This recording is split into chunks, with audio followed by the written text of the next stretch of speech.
4월 재보선 이후 여야 모두 새로운 지도부 구성을 위해 바쁘게 움직이고 있습니다.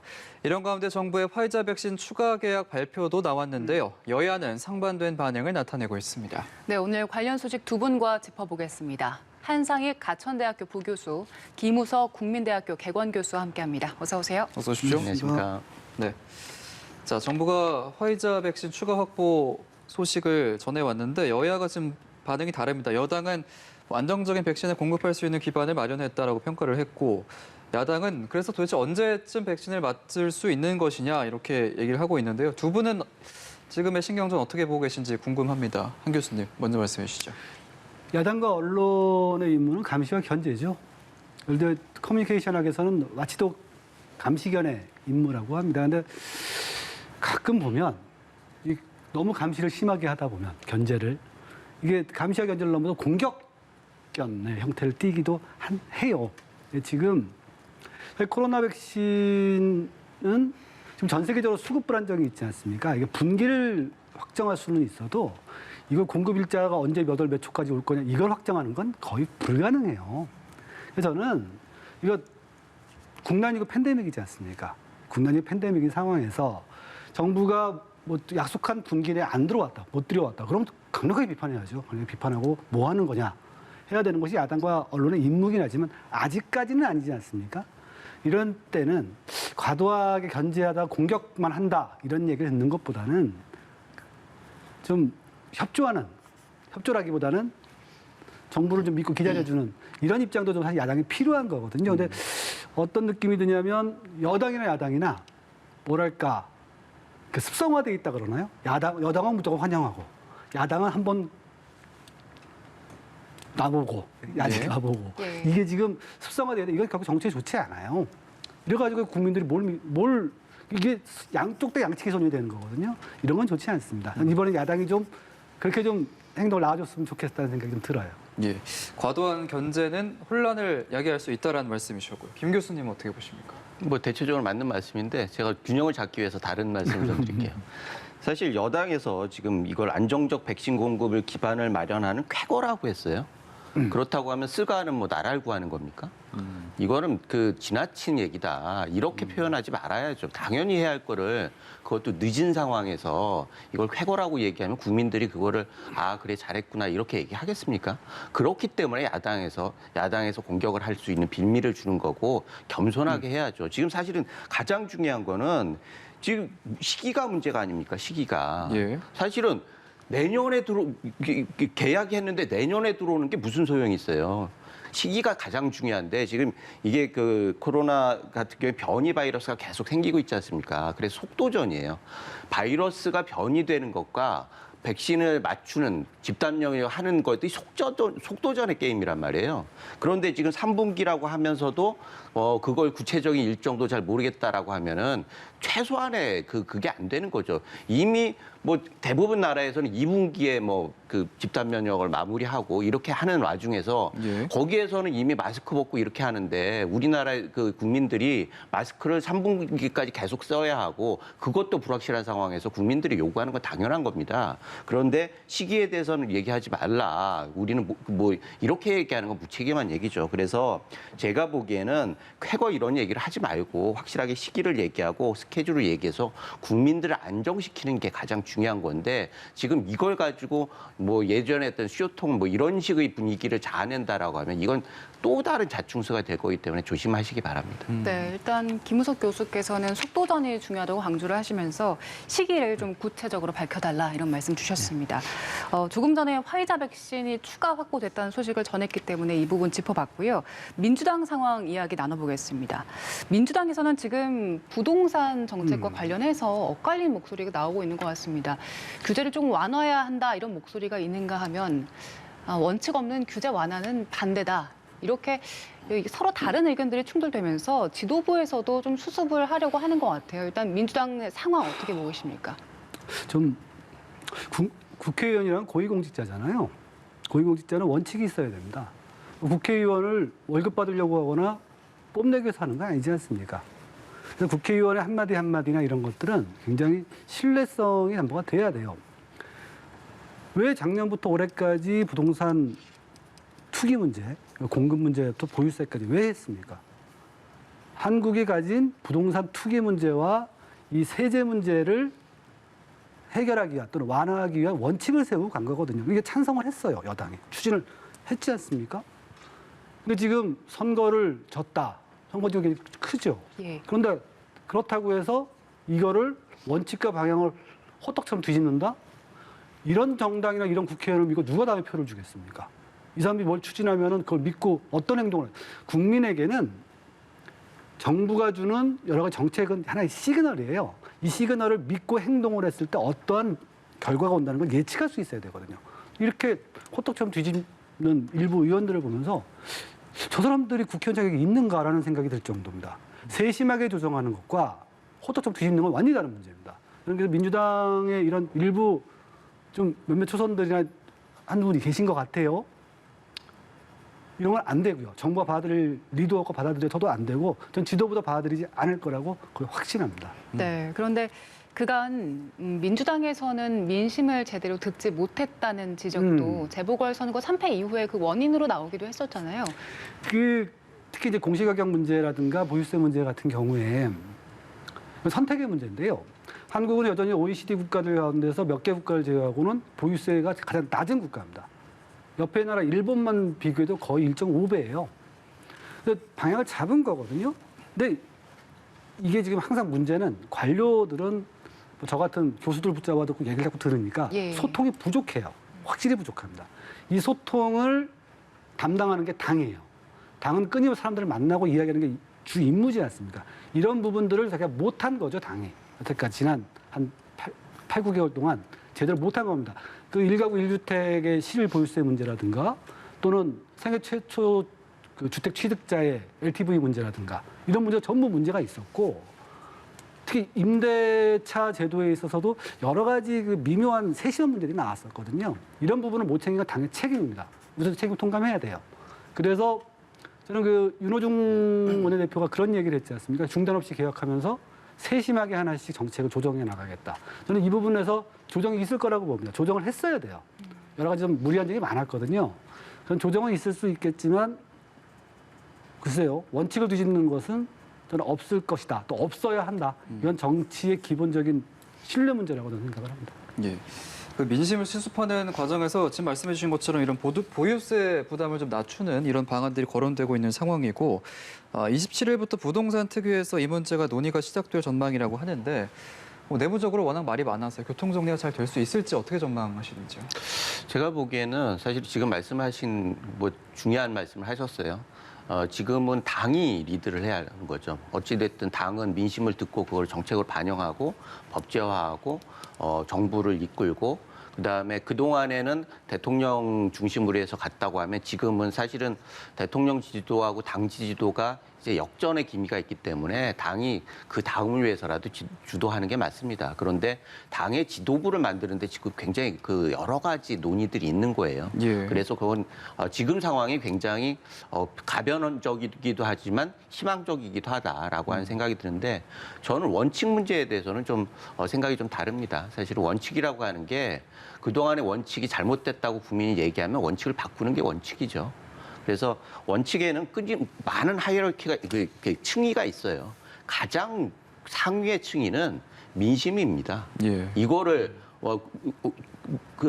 아주 가시적으로 국민들이 선거를 통해서 민심에 대해서 명확하게 표시를 했는데 그거를 지키고 있다라고 하면은 그게 과연 민주적인 정당인지 그게 소통하는 정당인지라고 하는 부분들에 대해서는 심각하게 좀 생각해 주셨으면 좋겠고 제가 보기에는 지금 보유세하고 대출 규제 뭐 이런 얘기가 많이 나와요. 예. 이런 상황에서 재정정책, 보유세 같은 경우에 재정정책이고 뭐 대출 규제 같은 게 금융정책이지 않습니까? 그런 건 정부에서 할 수 있는 경제 정책의 두 가지 핵심이거든요. 이런 부분들에 대해서 논의되는 건 굉장히 좋은데 예. 그게 과연 이렇게 전향적으로 될 건가, 국민이 바라는 방향으로 될 건가라고 하는 우려들이 있는 게 사실이에요. 그런데 이게 지금 뭐 일부에서 부동산 정책 후퇴라고 얘기를 하는데 거듭 말씀드리지만 국민이 적이 아닙니다. 국민이 얘기한다고 해서 국민에게 밀렸다고 해서 후퇴하는 게 진짜 물리는 게 후퇴예요? 그건 부응하는 거죠. 그런 면에서 부동산 정책의 후퇴라고 하면서 강경 일변도를 하는 분들은 정말 반성하시고 당에 도움이 되는지 대통령에게 도움이 되는지 나가 국가에 도움이 되는지에 대해서 심각하게 생각하셔야 한다고 생각합니다. 네. 그리고 민주당 대표 경선을 앞두고 당권 주자들이 굉장히 바삐 움직이고 있습니다. 어제 부산, 대구, 경북도 찾았고 오늘도 연설을 계속 이어가고 있었는데 그런데 예상보다는 그렇게 큰 관심을 받지 못하고 있더라고요. 재보궐선거 참패 이후에는 쇄신을 하겠다, 변화하겠다 이런 목소리를 크게 냈는데 결국에는 당심에만 구애를 하는 게 아니냐 이런 지적들이 나오는데 어떻게 보세요? 선거라는 게 그렇죠. 저 서울 선거하는데 경상도 가서 유세할 수는 없잖아요. 당연히 그 민주당의 당대표 선거는 당원이 90%입니다. 당원들을 따라갈 수밖에 없는 거지요. 뭐 그거는 어쩔 수 없다고 보고요. 예. 두 번째로 이번 당대표 선거를 보면 지난번에 이해찬 대표 같이 뭐 20년 집권론 같이 강력한 메시지도 없고 예. 이낙연 대표처럼 뭐 대권 주자 뭐 이런 흥행 요소도 없어요. 예. 그냥 좀 지명도 높은 송영길, 뭐 안정감의 우원식 그리고 선명성의 홍영표 뭐 이 정도 좀 죄송하지만 고만고만하시더군요. 고만고만하신데 그러다 보니까 이제 그 관심은 당연히 없겠죠. 그리고 말씀하신 대로 당심과 민심에서 쇄신 문제. 그러면 당심은 쇄신을 원하지 않는가? 그 쇄신의 방향이 어디냐가 중요해요. 예. 아까 우리 김 교수님 말씀하신 것처럼 개혁적 원칙을 바꿀 것이냐, 아니면 이 개혁 아니면 지금 안정적으로 당을 운영해 가면서 이런 세심한 조정들을 해나가면서 바꿀 것이냐, 할 것이냐. 저는 여기에 대해서는 민주당원들의 뜻 자체가 좀 후자에 있다라고 봅니다. 전반적인 흐름이. 그래서 뭐 쇄신이 없다. 당연히 그런 부분들, 그러니까 미세 조정, 그러니까 예. 세심한 조정 정도가 있는 건데 예. 뭐 기대는 뭐 큰 쇄신 이런 것이 나오기는 좀 어려운 선거에 당초 기본적으로 예. 그런 부분을 말씀드리고 싶습니다. 알겠습니다. 반면에 국민의힘도 이제 선거 이후에 새 지도부 구성을 본격적으로 만들고 있는 상황인데요. 박근혜 전 대통령 탄핵을 부정하는 목소리, 또 사면론 이런 얘기가 지금 나오고 있지 않습니까? 네. 아무래도 이런 부분 때문에 도로한국당 아니냐 뭐 이런 얘기도 있고 지금의 지도부 구성하는 과정에서 좋은 영향을 미칠 것 같지는 않은데 어떻게 보십니까? 그거 말씀드리기 전에 네. 일단은 지금 민주당의 문제는 당심의 획일성이에요. 당심과 민심이 완전히 따로 놀고 있다는 건데 지난 재보궐선거 때 그게 경선의 그 이슈와 본선에서의 이슈가 완전히 반대로 가고 있지 않았습니까?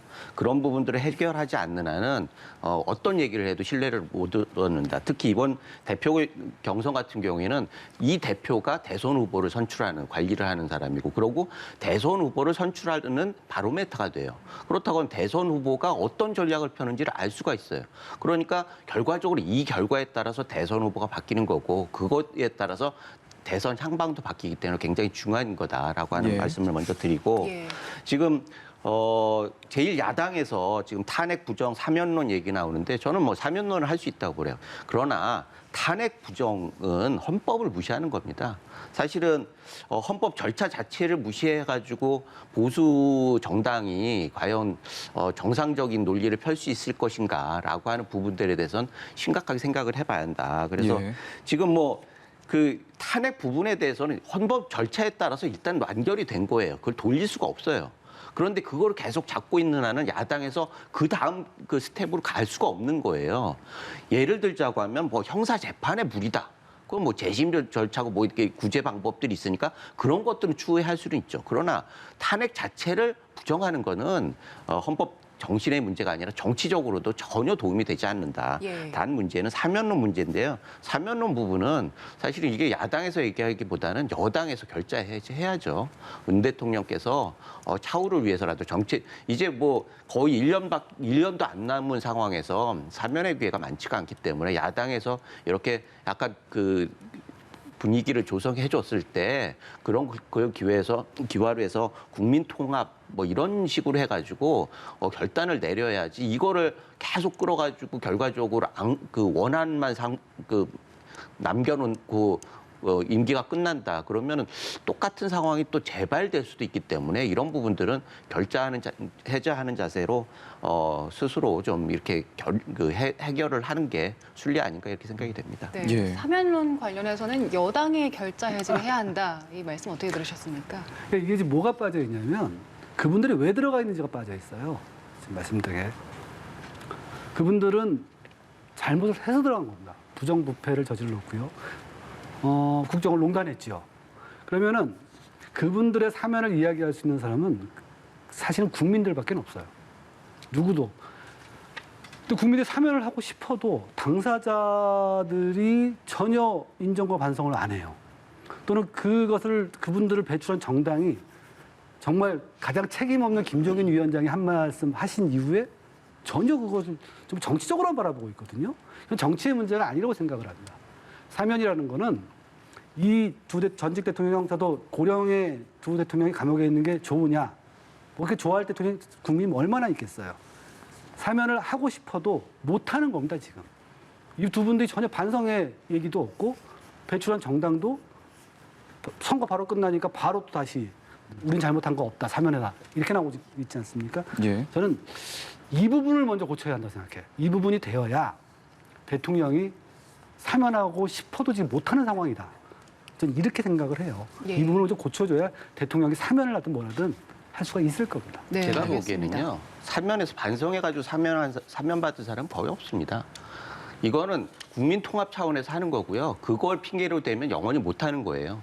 제가 보기에는 이게 문제가 역사가 계속 반복되는 게 박근혜 대통령 때 사면을 거의 안 했어요. 그래가지고 본인이 다시 이렇게 되는 이게 굴곡에 있는데 이런 일이 다시 벌어지지 않기 위해서 지금은 좀 큰 틀에서 정치적 역을 발휘해서 했으면 좋겠다는 말씀드립니다. 네, 그런데 사면론을 두고서는 사실 당 내에서도 좀 이견이 나오고 있잖아요. 뭐 초선 의원들이나 청년들 같은 경우에는 지금 재보선 승리는 사실 2030의 민심을 받았기 때문이었는데 국민의 마음은 언제든 돌아설 수 있다면서 일단 사면론은 선을 긋고 있는 모습이거든요. 맞습니다. 그런데 사면론을 갑자기 이렇게 꺼내는 건 전략적으로 맞지 않고 국민의 뜻에도 맞지 않죠. 문제는 이거는 여권에서 해결책으로 제시했을 건데 야권에서 마치 이게 승리자의 트로피냐 이렇게 얘기하는 거에 대해서 문제 제기를 하는 거예요. 그런데 제가 좀 이게 이상하게 생각하는 건 야당이 잘해서 찍은 거 아니다. 맞는 얘기입니다. 그런데 그렇지 않은 정권이 있었어요. 문재인 정권이 그 전에 이렇게 성과가 있어가지고 됐습니까? 원래 기회를 주는 거예요. 그런 얘기를 맞기는 하지만 이게 자해적으로 해서는 안 되는 거죠. 그래서 개혁의 명분으로 하면 좋은 얘기지만 그게 자칫 자해적으로 들릴 수 있기 때문에 당원들이 굉장히 불편해하는 건데 이런 것들의 균형을 맞추는 게 굉장히 중요하고 지도부 입장에서도 이런 불만과 그런 국민적 요구를 잘 절충해가지고 하는 지도부가 돼서 정상적으로 여야 대화를 긍정적으로 이렇게 해나갈 수 있는 그런 지도부가 나왔으면 좋겠다고 하는 게 바람입니다. 알겠습니다. 자, 차기 대권 주자 관련된 얘기도 좀 해보겠습니다. 일단 이재명 경기도지사는 지금 백신 확보 문제나 부동산 문제에서 자기 목소리를 좀 많이 내려고 노력하는 것 같고요. 정세균 전 총리도 이 지사 또 윤석열 전 검찰총장을 저격을 하면서 존재감을 부각시키고 있는 상황이고 이낙연 대표는 또 나름대로 민생 행보를 이어가고 있는 상황입니다. 지금의 경쟁 구도 좀 어떻게 보고 계신지요? 민주당의 당대표 경선 일이 9월 9일이죠. 9월 9일이고 당대표 경선이 5월 2일이고 대선 후보 경선일이 9월 9일입니다. 예. 그러면은 지금 이제 대선 후보들은 프리퀄을 좀 찍고 있는 상황입니다. 나올 상황은 아니에요. 예. 선언하거나 한 3개월 정도 할 텐데 그러니까 5월 2일 이후를 위해서 지금 조금씩 서로 경쟁을 하는 거죠. 이제 다만 그 경쟁들이 지금 좀 약해요. 약한 게 뭔가 자기의 뚜렷한 색깔을 드러내고 메시지를 내고 경쟁하는 것이 아니라 그냥 투닥거리는 느낌이 좀 들거든요. 투닥거리는 느낌이. 아마 아직 그 당대표 선거 끝날 때까지는 움직일 때가 아니다라고 해서 하는 것 같은데 앞으로 한 5월 중순까지 계속 이렇게 이런 표현 투닥거린다. 예. 예. 투닥거리고 서로 신경 긁고 뭐 이런 갈 겁니다. 그래서 저는 이런 경쟁 나쁘지 않다라고 봐요. 민주주의라는 게 원래 그런 거 아니겠습니까? 후보들끼리 투닥투닥하다가 선거 기간 딱 되면 붙는 것. 이렇게 되는 거라서 저는 앞으로 한 5월 중순까지 최소 5월 중순까지 이렇게 갈 거라고 봅니다. 그 정도로 바라보시면 될 거예요. 네, 알겠습니다.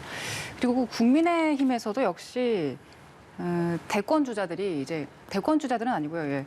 그 지도부 선거에 나선 분들이 핵심 공약을 내세우는 게 윤 전 총장을 어떻게 영입할 것이냐 이 부분입니다. 맞습니다. 그런데 이게 아직 이분이 행보를 뚜렷하게 하지 않고 있기 때문에 다른 전략을 좀 준비를 해야 된다는 이야기를 하는데요. 예. 사실은 지금 그 여론조사의 그 5위, 6위 이권에 국민의힘 사람이 하나도 없어요. 예. 예. 그러니까 대표는 대통령을 만들어야 하는 지금 대표는 대통령 후보를 만들고 대통령을 당선시켜서 정권을 찾는 게 1순위의 목표잖아요. 그런데 우리 후보가 없다 보니까 가시적인 후보가 없다 보니까 그래도 가능성 있는 윤 총장에 대해서 구애하는 건 당연합니다. 그런데 문제는 거기에만 할 게 아니라 정당이니까 내부에서 사람을 키우는 게 가장 중요하다라는 걸 잊지 않았으면 좋겠습니다. 예. 예, 알겠습니다. 두 분 말씀 여기까지 듣도록 하겠습니다. 오늘 고맙습니다. 감사합니다.